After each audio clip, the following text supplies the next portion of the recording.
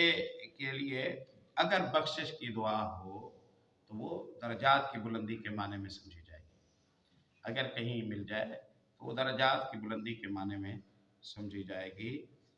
کیونکہ آپ جب فاتحہ پڑھتے ہیں اس میں اہدنا الصراط المستقیم کہتے ہیں، حالانکہ آپ مسلمان ہیں، صراط مستقیم پر بھی ہیں، پھر بھی آپ صراط مستقیم مانگتے ہیں تو پہچان مانگتے ہیں، پہچان ہے تو چلنے کی توفیق مانگتے ہیں، چل رہے ہیں تو قبولیت مانگتے ہیں، اور قبول ہو رہی ہے تو خاتمہ اسی پر مانگتے ہیں، اور خاتمہ اسی پر ہو جائے تو اس کا اللہ سے اجر و ثواب مانگتے ہیں کہ ضائع نہ ہو۔ تو اس طرح کے معنی کیے جاتے ہیں۔ تو بچہ مسلمان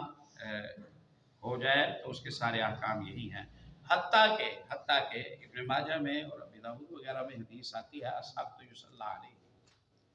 السقط یصلی علیہ، جس بچے کی یعنی پیدائش اس کی نشو و نما پوری ہو چکی تھی، اعضاء بن چکے تھے، سانس اس کی جاری تھی، لیکن میت حالت میں ثابت جسم کے ساتھ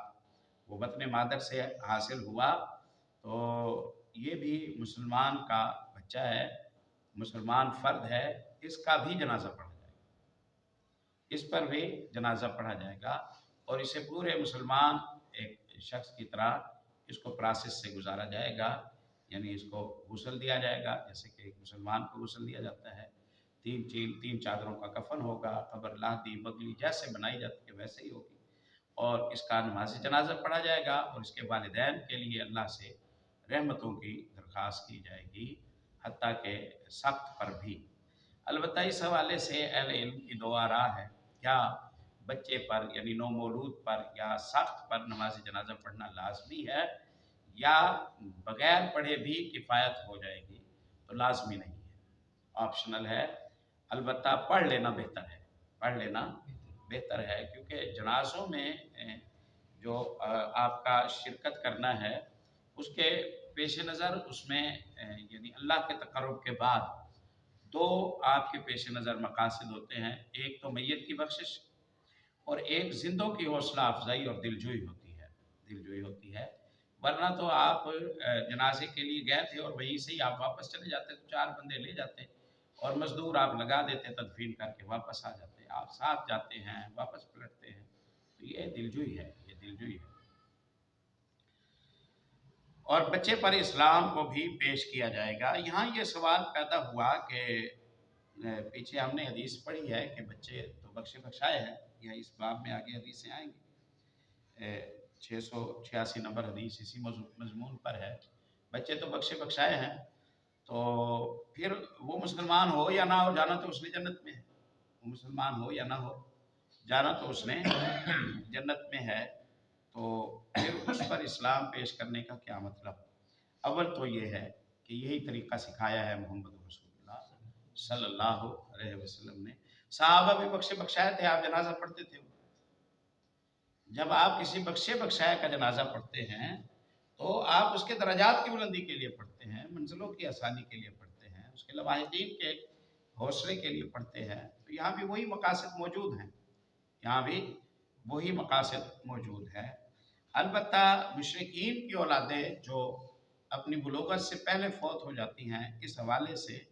کتب احادیث میں نبی صلی اللہ علیہ وسلم کے حوالے سے کئی طرح کے جوابات ملتے ہیں، یہودیوں کی اولاد یا عیسائیوں کی یا کسی بھی غیر مسلم کی اولاد جو بچپن میں فوت ہو جائے، ان کے بارے میں پوچھا گیا تو آپ صلی اللہ علیہ وسلم پہلے فرماتے تھے کہ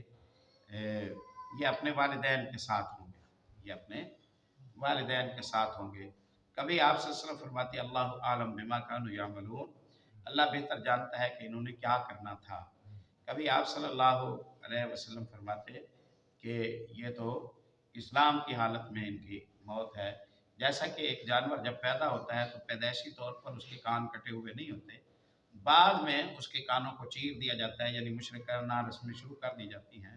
پیدائشی طور پر تو صحیح سالم ہوتا ہے جیسے بچہ، ویسے ہی یہودیوں عیسائیوں کے یہاں جو اولاد پیدا ہوتی ہے پیدائشی طور پر تو ٹھیک ہی ہوتی ہے، بعد میں اس کے ماں باپ ہوتے ہیں جو اسے یہودی عیسائی بنا دیتے ہیں۔ اور بعض احادیث میں یہ بھی آتا ہے کہ روز قیامت ان کو امتحان میں ڈالا جائے گا، روز قیامت ان کو امتحان میں ڈالا جائے گا۔ یہ مختلف جوابات آپ صلی اللہ علیہ وسلم دیا کرتے تھے، اور پھر آپ صلی اللہ علیہ وسلم فرماتے ہیں، مسند بزار وغیرہ کے حوالے سے امام ابن حجر رحمۃ اللہ علیہ نے لکھا ہے کہ آپ صلی اللہ علیہ وسلم فرماتے ہیں، پھر میں نے اللہ سے دعا کی کہ اللہ، اولاد آدم علیہ السلام میں جتنے بچے بھی فوت ہو جاتے ہیں، میں التجا کرتا ہوں کہ انہیں عذاب سے بچا، انہیں جہنم سے بچا، انہیں جنتی بنا دے۔ اللہ نے میری یہ دعا قبول کی، رحمت للعالمین کی دعا کی برکت سے بچپنے میں فوت ہونے والا عیسائیوں کا، یہودیوں کا، ہندوؤں کا، مجوسیوں کا جو بچہ ہوتا ہے وہ بھی جنتی ہوتا ہے، وہ بھی جنتی ہوتا ہے۔ یہ ممکن ہے کہ موحدین کے، مسلمانوں کے جو بچے ہیں ان کا درجہ وہاں الگ کر دیا جائے، یہ ہو سکتا ہے، اس ہونے میں کوئی بعید از امکان کوئی بات نہیں ہے، کیونکہ یہ بچے جو مسلمانوں کے ہیں یہ شافع بھی بنیں گے، اپنے والدین کے حق میں شفاعت بھی کریں گے، اور ان کے لیے بخشش کا سبب بھی ہیں، اور جو وہ اولادیں ہیں ان کو اللہ نے عذاب سے بھی محفوظ فرما دیا اور غلمان الجنہ میں بھی بنا دیا، یہ ہو سکتا ہے۔ تو یہ مرحلہ وار آپ صلی اللہ علیہ وسلم کو معلومات ملتی، کبھی کچھ کبھی کچھ کبھی کچھ، اور فائنل یہی ہے کہ کفار کی جو اولاد ہے اگر بلوغت سے پہلے فوت ہو جاتی ہے تو وہ اہل جنت میں سے ہے، وہ اہل جنت میں سے ہے۔ وَهَلْ يُعْرَضُ عَلَى السَّبِيِّ الْإِسْلَامِ، اس حوالے سے حدیث لائے ہیں سیدنا عبداللہ ابن عمر رضی اللہ تعالیٰ عنہ راوی ہیں، قال انطلق عمر مع النبی صلی اللہ علیہ وسلم فی راحة قبل ابن سیاد۔ پہلے میں تقدیمی طور پر ابن سیاد کا تعارف تھوڑا سا کرا دوں۔ یہ مدینہ میں ایک شخص تھا جو بہت بڑا فتنہ بن کر متعارف ہوا، اس پر ایک شیطان کوئی مسلط تھا، ایک یا زیادہ شیاطین مسلط تھے، تو کبھی وہ خیر کی بات کرتا اور کبھی وہ شر کی بات کرتا، کبھی کہتا کہ میں مسلمان ہوں اور کبھی کہتا کہ میں اللہ کا نبی ہوں، کبھی کہتا کہ علم غیب اللہ کے پاس ہے اور کبھی کہتا کہ میں علم غیب جانتا ہوں، کبھی کہتا کہ محمد صلی اللہ علیہ وسلم امیوں کے نبی ہے اور کبھی کہتا کہ میں بھی نبی ہوں۔ تو کچھ وہ اپنی شعبدہ بازی اور شیطانی حرکات اور شیطانی تعاون کی وجہ سے کچھ پیشین گوئیاں اور خبریں بھی دیتا تھا، جن خبروں میں کبھی صداقت ثابت ہوتی اور کبھی صداقت ثابت نہ ہوتی۔ گویا ایمان کے حوالے سے یہ ایک خطرناک فتنہ تھا جو مدینے کی سرزمین پر عہد نبوی میں پایا گیا۔ اللہ نے اپنا کرم فرمایا۔ یہ لوگ کہتے ہیں نا کاش ہم صحابہ کے زمانے میں ہوتے، تو شکر کرو اللہ نے جس زمانے میں رکھا ہے ٹھیک رکھا ہے، اس زمانے میں ہوتے پتہ نہیں کس پارٹی میں کھڑے ہوتے۔ اللہ کے فیصلے بندے کے حق میں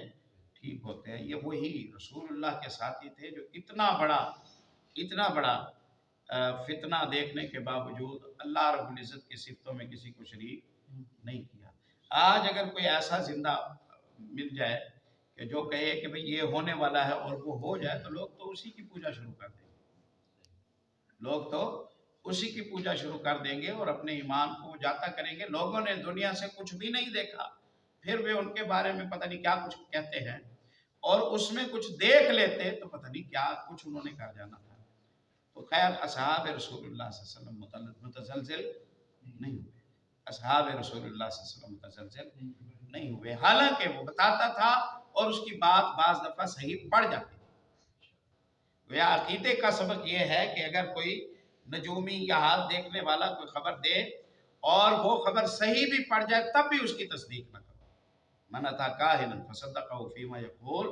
فقد کفر بما انزل علی محمد، جو کاہن کے پاس آیا، کاہن نے بات کی، اس نے تصدیق کر دی، ہاں جی بابا جی آپ ٹھیک کہتے ہیں، واقعی اسی طرح تو ہوا ہے،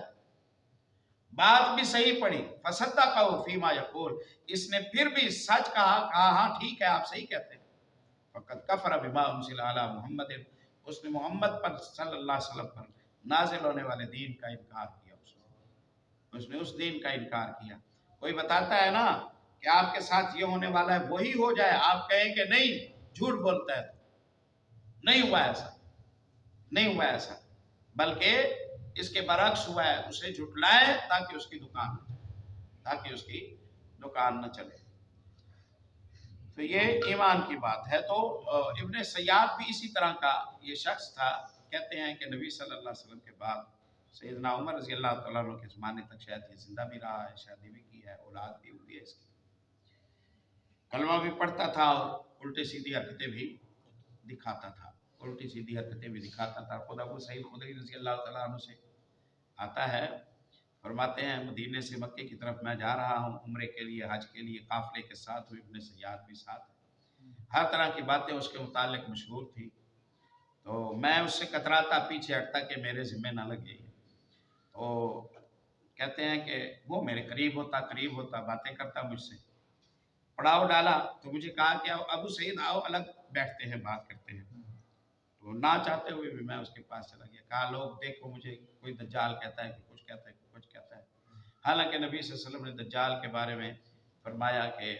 وہ آنکھوں سے کانا ہوگا، میری آنکھیں تو ٹھیک ہیں، دجال کے بارے میں کہا کہ ماتھے پر کافر لکھا ہوگا، میری ماتھے پر تو کافر نہیں لکھا گیا، دجال کے بارے میں کہا یہ ہے کہ اس کی اولاد وغیرہ نہیں ہوگی، میری تو اولاد ہے، شادی ہوئی ہے، وغیرہ وغیرہ، دجال مکے میں داخل نہیں ہو سکے گا، مدینے میں داخل نہیں ہو سکے گا، میں مدینے میں رہتا ہوں، مکے جا رہا،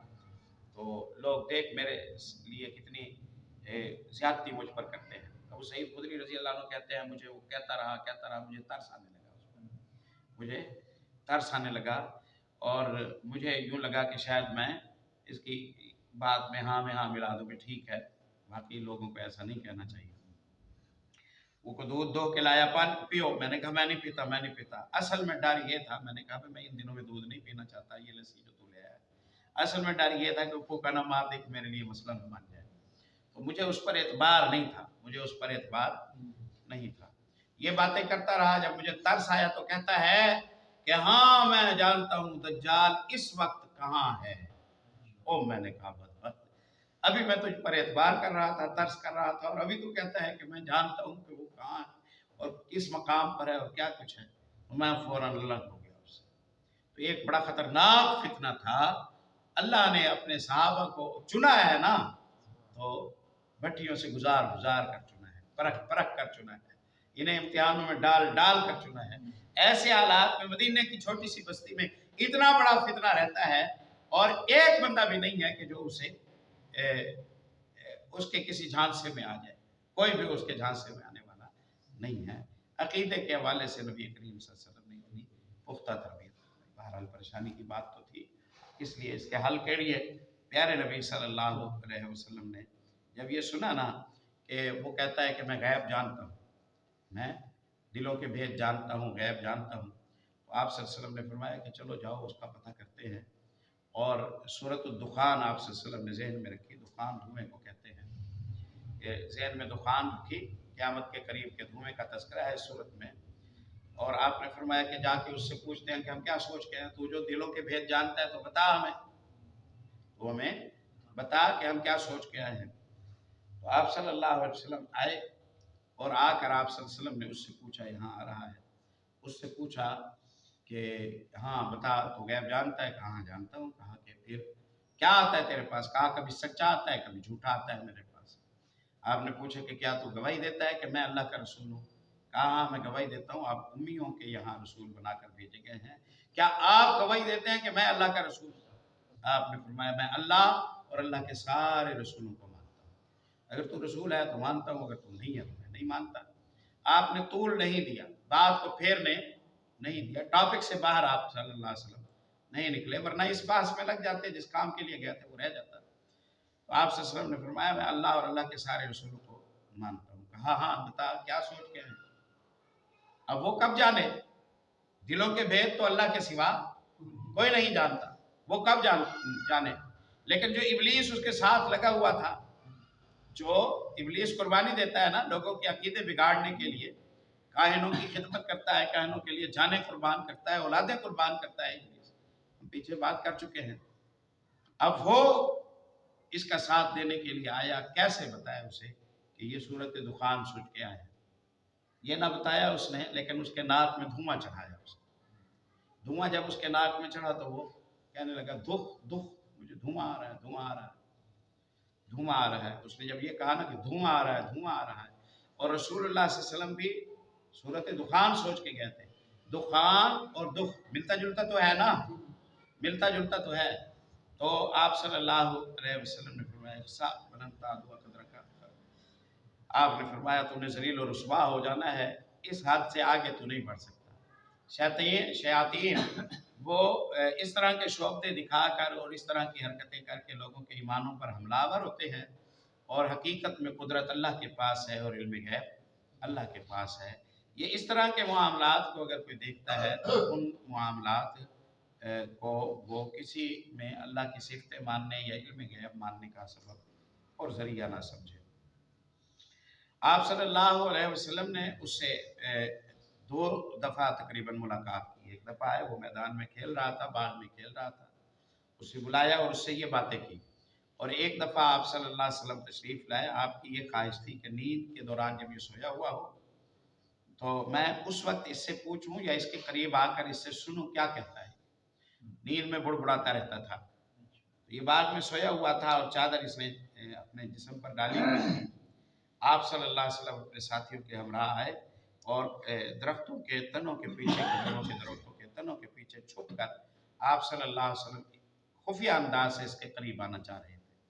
اللہ کا کرنا اس دوران اس کی ماں نے دیکھا، اس دوران